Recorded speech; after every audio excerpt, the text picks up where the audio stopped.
कविताको शीर्षक छ गुमनाम सास।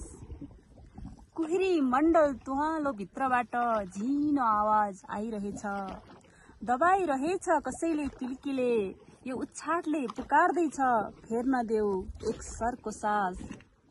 गरिबीको दलदलमा फाटेको जिन्दगी आजभोलि अखबारका पाना भरि उस्तै नाङ्गिएका छन् तस्बिर।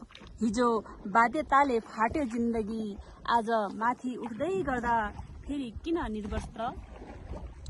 आङ ढाक्नको लागि उठेको जिन्दगी सफलताको नाममा नाङ्गिन्छ भने के अर्थ भो सम्पन्नताको। सभ्यता हराएको छ आजभोलि बजारमा, केवल राको लिएर आउँछु भन्छ जुन पनि। शीत बम बारुदको वर्षा गर्छु भन्छ, शीत बम बारुदको वर्षा गर्छु भन्छ। फुलको पत्र पत्रमा आँखा पोल्न थालेको छ, आँसुका थोपाले के लेखु खै जिन्दगीको नबरस। म माटो छोडेर कहाँ खोज्न जाउँ बुद्धलाई, आक्रान्त छन् मन्दिरका शङ्ख घण्ट पनि। यो कस्तो समय हो, रातले राकी जुलुस निकाल्छ, दिनले सासको हत्या गर्छ र विजयी उत्सव मनाउँछ। हो यो कस्तो निरङ्कुशता, हेर्नुस् त कस्तो हो त्यो अहमको आतंक। ऊ अत्तालिएर भन्दैछ नरोवा कुञ्जरोवा, अस्वस्थतामा हतोहत लाग्छ उही कुहिरो भित्र आज पनि। निल्दैछ बाँसोले कलिला बाछीहरूलाई,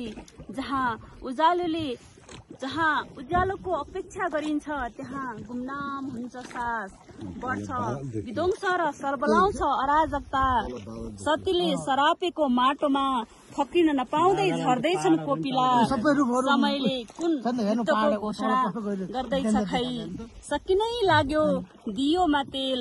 कस्तो निष्पष्ट रात हो यो, जहाँ म छु मेरो छाया लुप्त छ।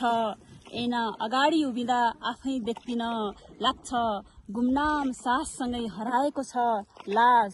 विडम्बना आगोको फूल बनेर फक्रिएको छु।